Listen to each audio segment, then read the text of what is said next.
സാമ്പിളിങ്ങും ക്വാണ്ടൈസേഷനും പിന്നെ ഇമേജ് റെസൊല്യൂഷനെ പറ്റിയിട്ടാണ് സംസാരിക്കുന്നത്. ഈ സാമ്പിളിങ്ങും ക്വാണ്ടൈസേഷനും നമുക്ക് ഈ സ്ലൈഡിൽ നിന്ന് മനസ്സിലാക്കാൻ ശ്രമിക്കാം. നമുക്ക് ഒരു ഔട്ട്പുട്ട് കണ്ടിന്യൂസ് ആയിട്ട് ആയിരിക്കും ഒരു ഔട്ട്പുട്ടിൽ നിന്ന് ഈ ലൈറ്റ് സോഴ്സ് വരുന്നത്. ഈ ലൈറ്റ് സോഴ്സ് ഒരു ഒബ്ജക്റ്റിൽ തട്ടി അത് വേവ് ഫോമിൽ ഈ ഇമേജ് പ്രോസസ്സിംഗ് സിസ്റ്റത്തിലൂടെ കടന്നു വിട്ടിട്ടാണ് ഒരു ഇമേജ് ഒരു പാനൽ വന്ന് തട്ടുന്നത്. അതൊരു അനലോഗ് സിഗ്നലിനെ നമ്മൾ ഡിജിറ്റൽ സിഗ്നലൈസറായിട്ട് മാറ്റുന്നതാണ് നമ്മൾ കഴിഞ്ഞ സെക്ഷനിൽ പഠിച്ചത്. അപ്പോൾ ഇതിൽ 2 പ്രോസസ്സുണ്ട്. അതൊന്ന് സാമ്പിളിംഗ് ഉണ്ട്, പിന്നെ അതിൽ ക്വാണ്ടൈസേഷനുണ്ട്. ഇതിൽ സാമ്പിളിംഗ് എന്താണെന്ന് നമുക്ക് പഠിക്കാം. സാമ്പിളിംഗ് എന്ന് വെച്ച് കഴിഞ്ഞാൽ ഇപ്പോൾ ഒരു ആദ്യത്തെ ഇമേജിൽ കണ്ടില്ലേ A മുതൽ B വരെ ഒരു ലൈൻ. അപ്പോൾ A മുതൽ B വരെയുള്ള ലൈനുകളിൽ നമ്മളതിൽ മെഷർ ചെയ്യാണ്, ഓരോ വാല്യൂം മെഷർ ചെയ്യുന്നതിനെയാണ് സാമ്പിളിംഗ് എന്ന് പറയുന്നത്.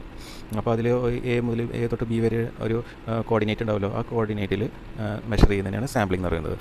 ക്വാണ്ടൈസേഷൻ എന്ന് പറയുന്നത് ഈ മെഷർ ചെയ്ത് കിട്ടുന്ന ഇൻഫർമേഷൻ ഉണ്ടല്ലോ, ആ മെഷർ ചെയ്ത് കിട്ടുന്ന വാല്യൂസില്ലേ അതിനെ നമ്മൾ ഒരു ഇൻറ്റീജറായിട്ട് കൺവേർട്ട് ചെയ്യുന്നതാണ് ക്വാണ്ടൈസേഷൻ. അത് പല രീതിയിലായിരിക്കും ക്വാണ്ടൈസേഷൻ ചെയ്യുന്നത്.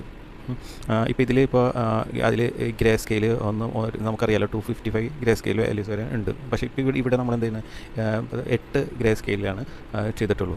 അതായത് 0 മുതൽ 7 വരെ ആകുമ്പോഴേക്കും അത് വൈറ്റ് ആവും. അപ്പോൾ അങ്ങനെ അത് ചെയ്തിട്ടുള്ളൂ. അപ്പോൾ അതിൻ്റെ ഫസ്റ്റത്തെ ഇമേജിൽ A to B ഉള്ള വാല്യൂസ് മെഷർ ചെയ്തു. എന്നിട്ട് രണ്ടാമത്തെ ഇമേജിൽ ആ മെഷർ ചെയ്ത വാല്യൂസ് മെൻഷൻ ചെയ്തിട്ടുള്ള ഗ്രാഫാണ്. മൂന്നാമത്തേൽ അത് ഓരോ പോയിൻ്റ് റെപ്രസെൻറ്റ് ചെയ്ത് കാണിക്കുന്നു. എന്നിട്ട് നാലാമത്തേൽ ആ റെപ്രസെൻറ്റ് ചെയ്ത പോയിൻറ്റിനനുസരിച്ചിട്ടുള്ള ഗ്രേ സ്കെയിൽ വാല്യൂസ് നമുക്കതിൽ നിന്ന് മനസ്സിലാക്കാം.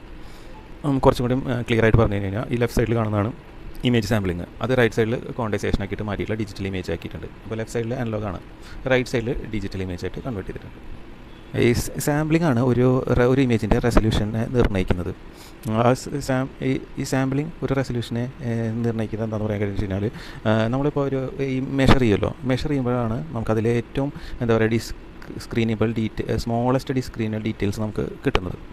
ഇപ്പോൾ അതിൽ ഒരു ഇമേജിൽ 1024 വിഡ്ത്ത് 24 ഹൈറ്റുള്ള ഇമേജിൽ നമുക്ക് കൂടുതൽ ഇൻഫർമേഷൻസ് സ്റ്റോർ ചെയ്ത് വയ്ക്കാൻ പറ്റും. ആ സ്ഥാനത്ത് ഇതിൻ്റെ പിക്സലുകൾ കുറഞ്ഞു വരുമ്പോൾ ഇതിൽ ഇൻഫർമേഷൻസ് സ്റ്റോർ ചെയ്യാൻ പറ്റുന്നതിൻ്റെ അളവ് കുറഞ്ഞ് നമുക്ക് അവസാനത്തെ ഇമേജ് കണ്ടില്ലേ പിക്സൽ ആയിട്ടാണ് നമുക്ക് കാണുന്നത്.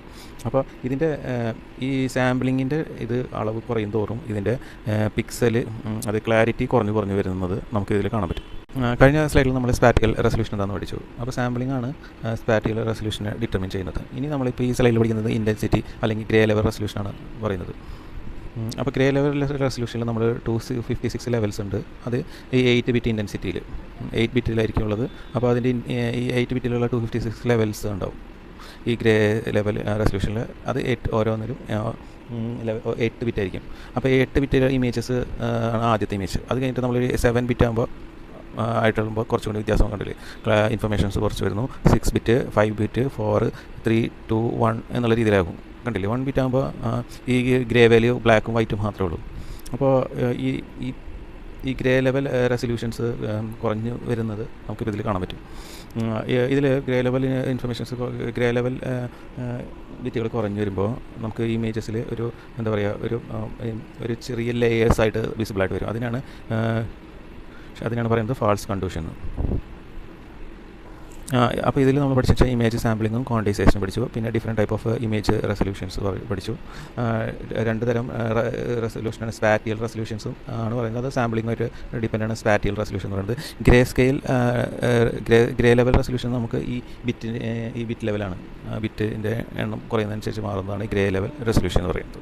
ഇതാണ് നമ്മൾ പഠിച്ചത്.